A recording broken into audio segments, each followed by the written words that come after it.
तोहरा के देखनी दुल्हा गदहा चारावत हो। कैसे कैसे आइल ए दुल्हा पापा के पसंद हो। कैसे कैसे आइल ए दुल्हा पापा के अखिया कटले रहे मधुमक्खिया हो। ओही आखी आईनी दुल्हन तोहरा पापा के पसंद हो।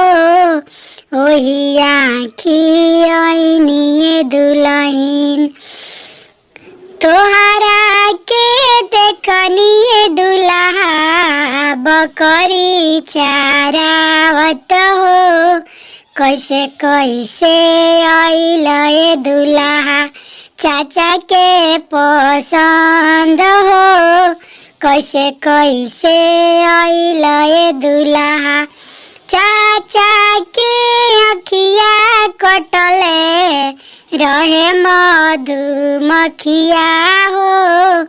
ओही आखी आईनी तोहरा चाचा के पसंद हो। ओही आखी आईनी दुल्हन तोहरा चाचा के पसंद हो।